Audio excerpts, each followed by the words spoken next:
adventure. Where are we going? Well, this time we're going to Fraser Island. You betcha. We're going to do a few inland tracks to head to all the usual haunts, and then we'll head up north, up to Orchid Beach, up Watumba and that area. What do you reckon? Sounds good to me. What's our main reason for going over to the island this time? Well, this time we're going to check out all the logging history of the area. That's the go? Yeah.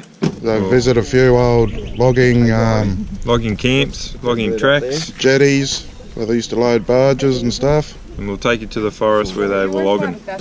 Yeah, righto. So it's early in the morning, we're catching the early barge, so we're all still a bit tired. We've had our coffees, but, and we're keen to go. Right, let's get into it. Righto, sweet. Hey, can I come too? Yeah, you can come. Yeah, all right. Pete's coming too. Yeah, good. We've got friends with us too. Yep. All good. Catch you later. The start of another adventure. This is Kingfisher Bay on Fraser Island, indigenously known as Gari, which means place of paradise, and it is. It's 120 kilometres long and 24 kilometres wide. It was World Heritage listed in 1992 and is made almost entirely of sand. That makes this the largest sand island in the world. This jetty here services Kingfisher Bay Resort. It never was and never will be used for logging purposes. It's very popular for fishermen, young and old, and is a really nice place just to hang out.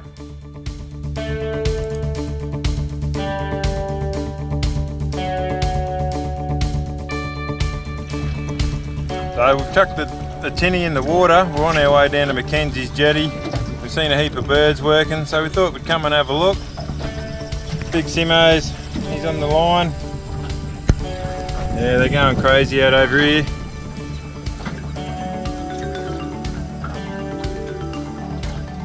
As always, they're just in front of us.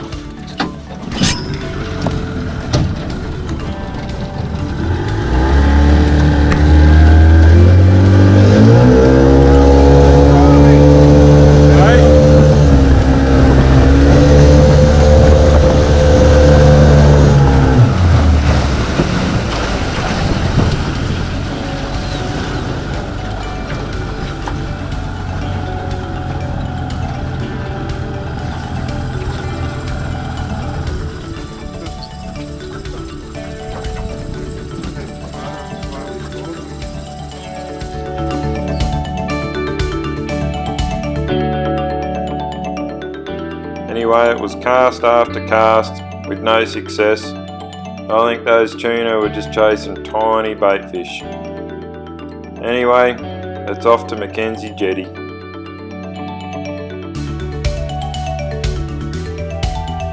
This is McKenzie's Jetty, which is located just south of the Kingfisher Bay Resort.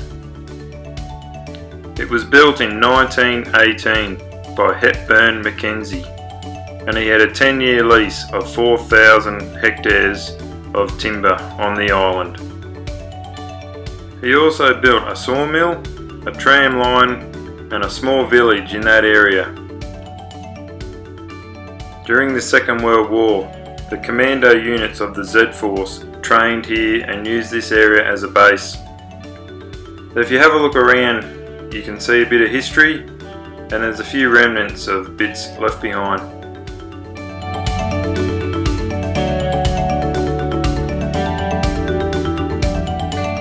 It's time to load the boat, and then we'll make our way inland, heading towards Central Station at Lake McKenzie.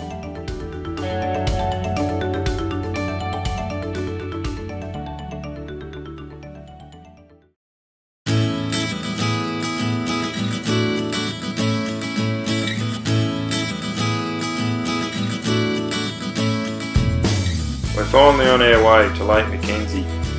I'll tell you what, some of these roads are a little bit rough and it was slow going.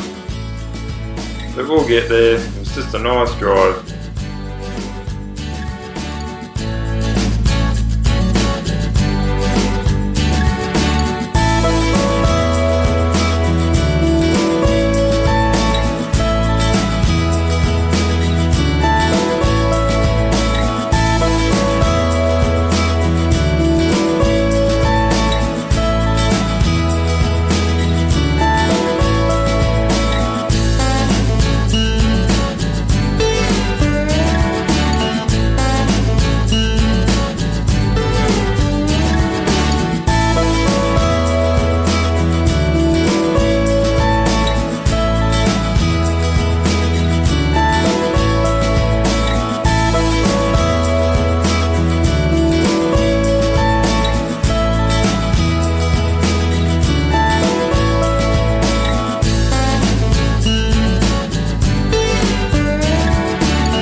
Fraser Island is home to over half of the world's perched lakes, and this is one of them, Lake McKenzie, one of Fraser Island's 40.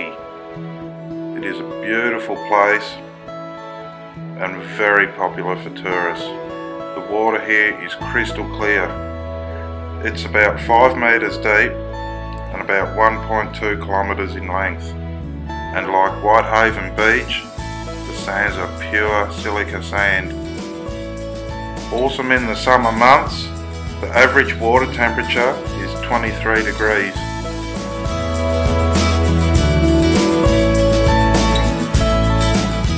A lesser known fact, in 1944, during World War II, Lake McKenzie was used as a training camp.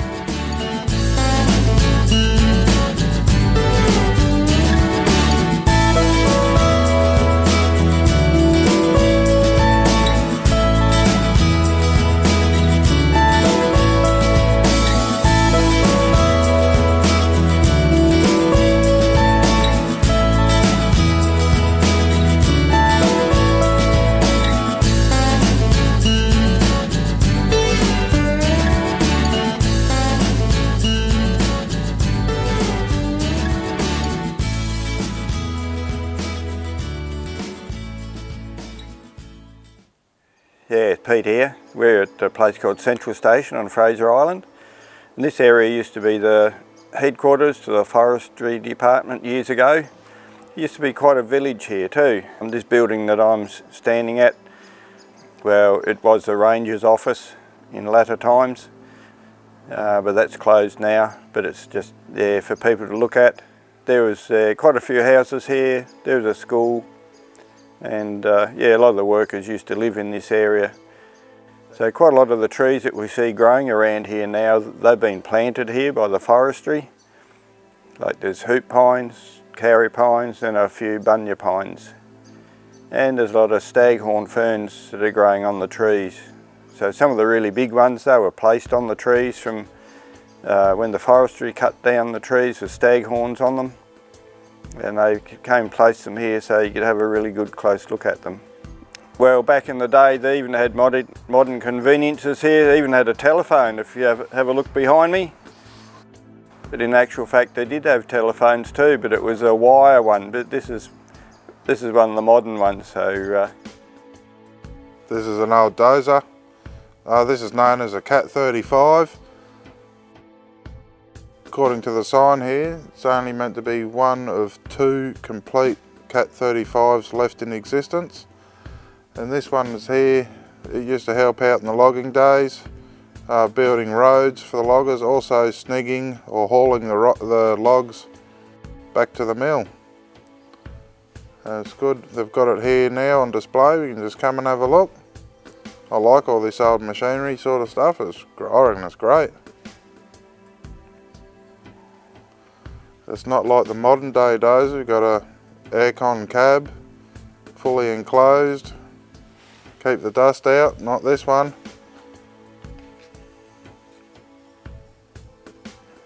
in the early days when they started logging here, they started with horses, but they found that the horses weren't suitable for working in the sand, so then they went to bullocks. So they used bullock teams for a long time before they went to mechanisation. So it was pretty hard back in those days.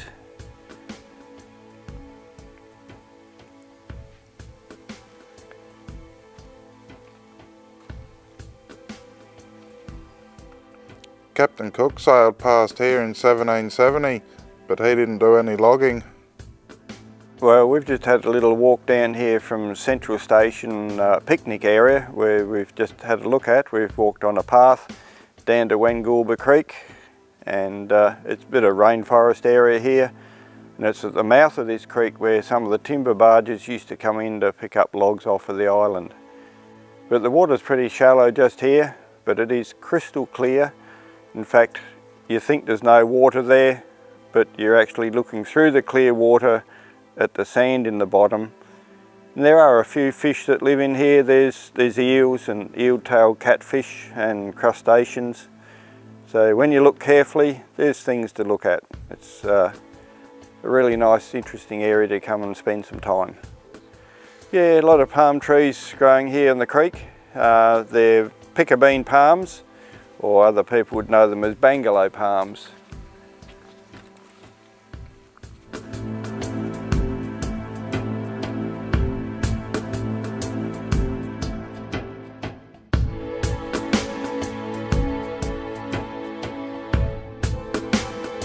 We used to bring the family over here when they were young, and there was no boardwalk here, and we can just identify a little bit of a pathway through the bush there, but back in those days we used to just walk up the creek, but apparently we're not allowed to do that now.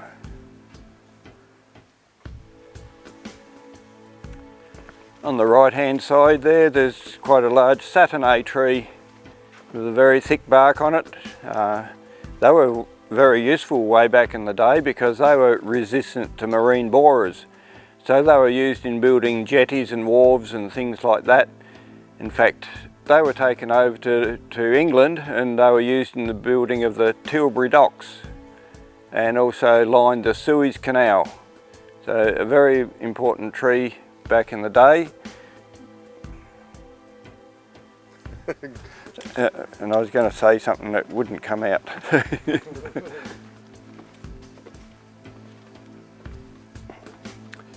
Just here we're looking at some posts that people have put in here.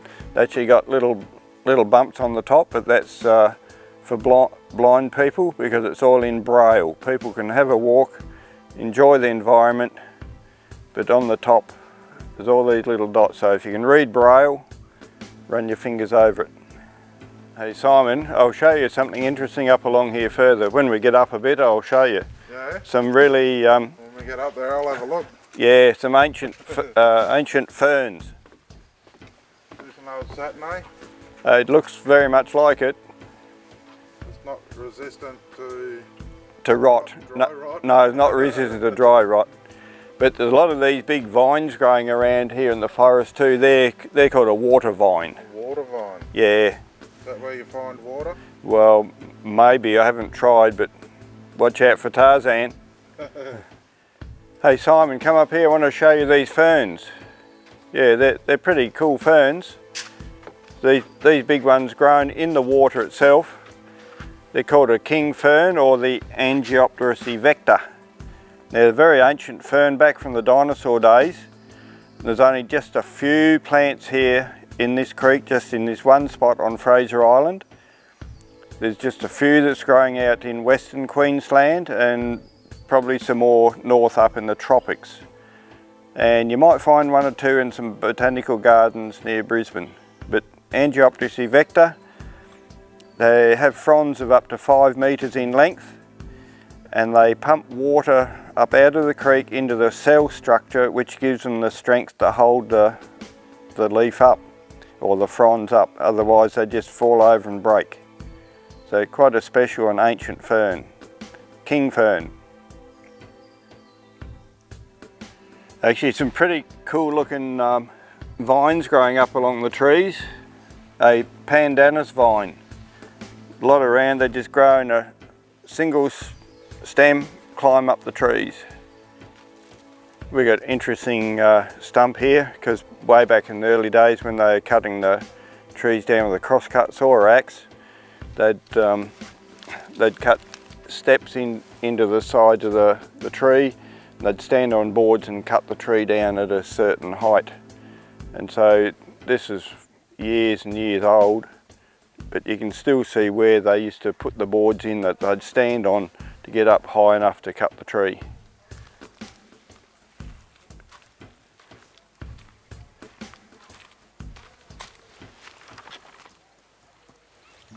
So this is Goober Creek.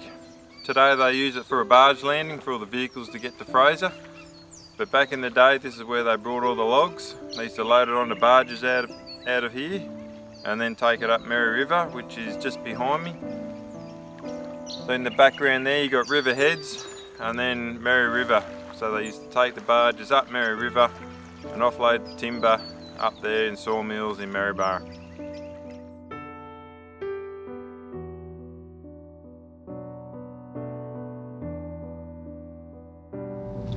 So this area that we're driving through here This is on the way to Central Station from Yurong. About halfway through the island there's a blackbutt area, or the blackbutt trees. Not what you think, but they are trees. And this area was logged in 1947. You wouldn't really think it. And you can't tell these days that this area has been logged. It's all grown up.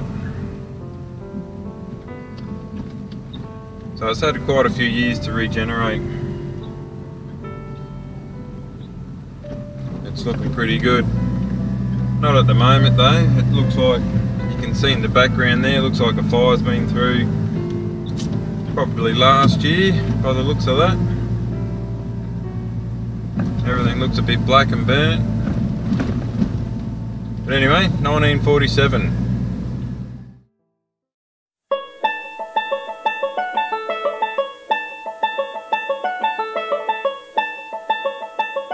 Sometimes the tracks can be a little bit soft and a bit hard to pass through, as Tyson finds out.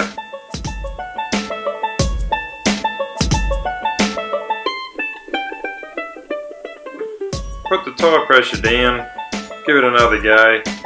Yeah, it's all good. Yeah, a bit of an uphill round the corner bend and in soft sand. Made a little bit hard.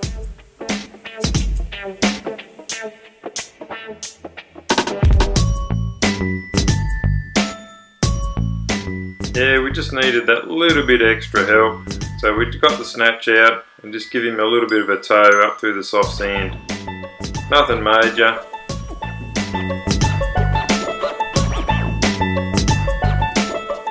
One thing that you should always remember when snatching, always use the proper rated recovery points on your vehicle and the proper rated strap for the recovery.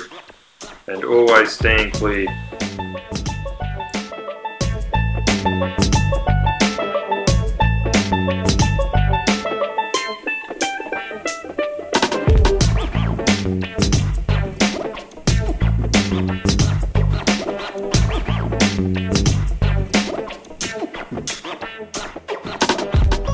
The 80 was digging holes too, so we got Pete's car on the case and that did the trick just nicely.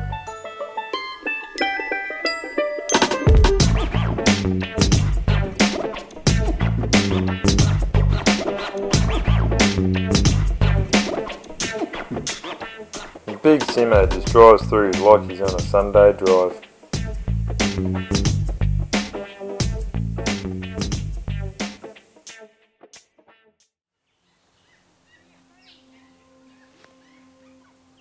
You didn't say go. Oh, sorry.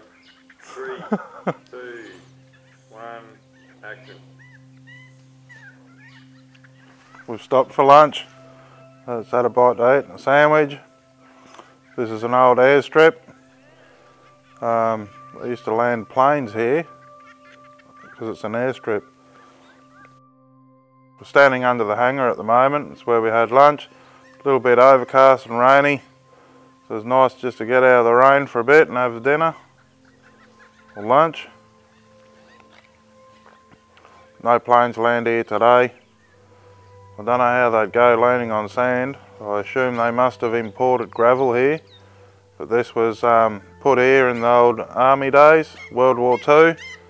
They used to do training here. So that's it. Nigel, you'll have to go off the runway. The 115's almost here. Yep, that's actually pointing up the runway. Or is it down the runway? Oh, I can't remember now. Oh, that's me. There's trees, there's shrubs. Yep, this is Wallam country. That was me again.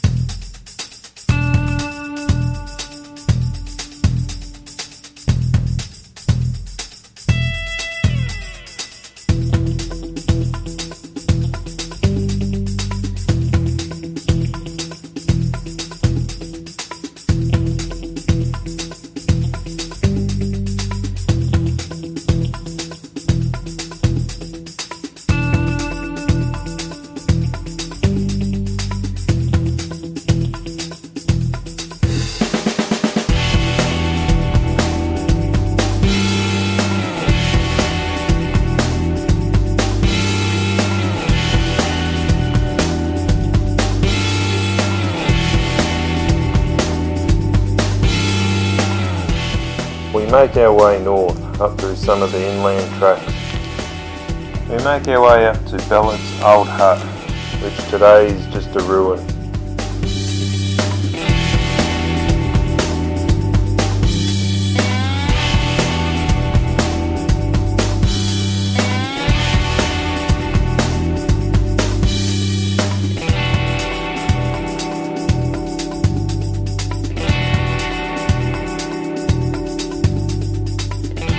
And also, we check out Poston's logging camp, which looks like they've just left in a hurry and left all the old machinery still sitting there.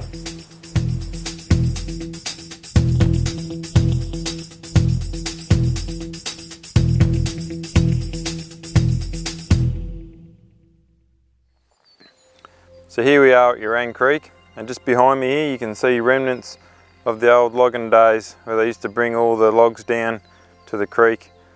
Now in 1905 they built a tram line in here to haul the logs in so they could load it on the barge and get them out over to the sawmills in Maryborough.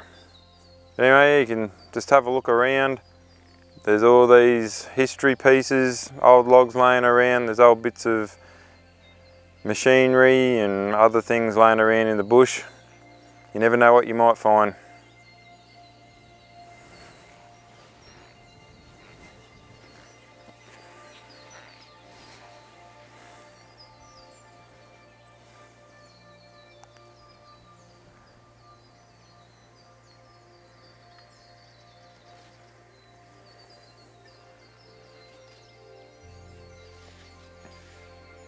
Yeah, at high tide this creek floods, so they could get a barge in here. At high tide, full of water. Right where I'm standing now would be standing in the water, so a couple of metres in there. That's how they used to get the logs out. Load them onto the barges and then float them up the Mary River to the sawmill.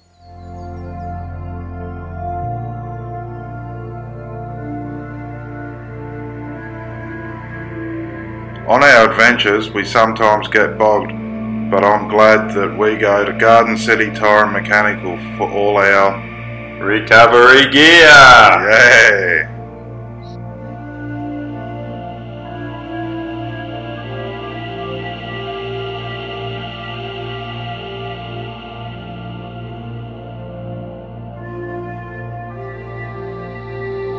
Well, we've made it to the western beach, where we're just going to camp up for a night, stretch our legs, have a bit of a muck around. But anyway, this place is pretty nice. We bring the boat up and do a bit of fishing, but we're getting ourselves ready for the next part of the adventure.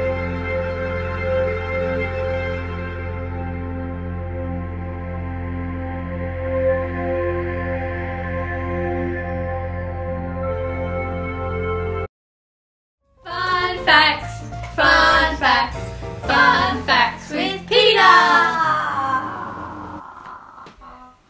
Well, let me tell you how Fraser Island was named. It was named after Eliza Fraser.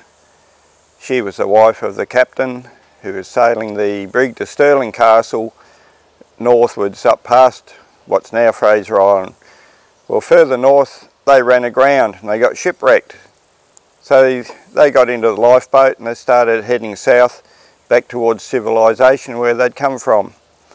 Well, they came ashore on the northern end of Fraser Island and they all died except Eliza Fraser. She made her way to the southern end of the island.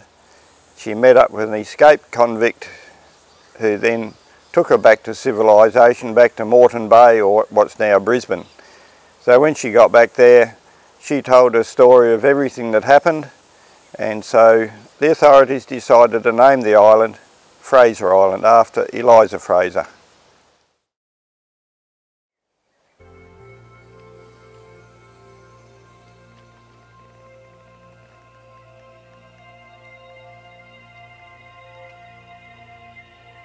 This is Puttur Creek. This is where the last log was taken off Fraser Island by the Egyptians in 600 BC.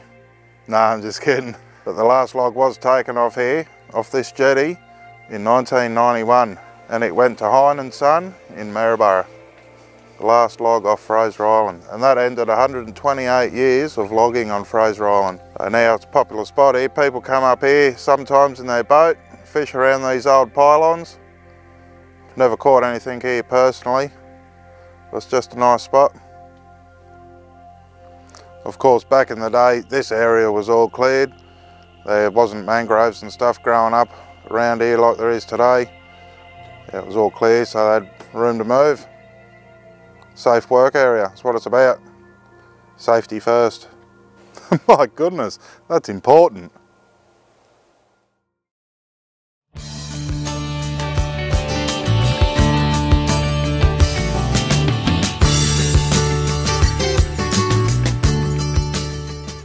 Well, here we are in a rainforest, Ydney scrub rainforest.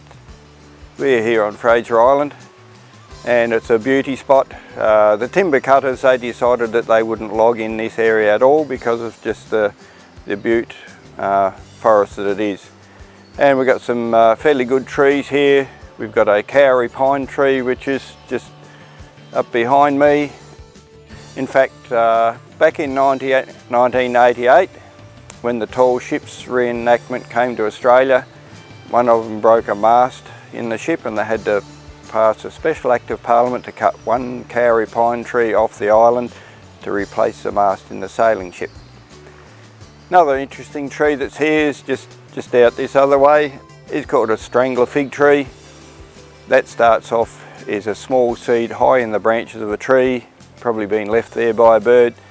Sends one thin root to the ground first, and then when it gets into more nutrients it grows lots more roots like a lattice work around the tree, eventually taking away all the nutrients and stopping the tree from growing. The tree inside's completely rotted away and just left a lattice work.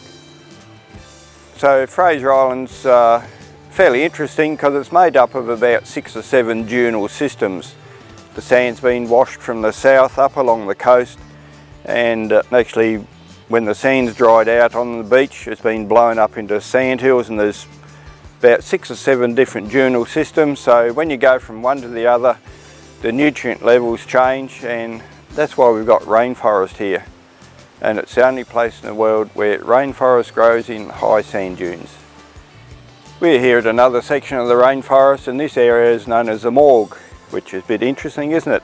I can't tell you the whole story, but some people did die on the island here somewhere, and the coolest place to keep them for a while was here in this area in the rainforest until they were able to be taken back to the mainland. And that's why this little area is known as the morgue.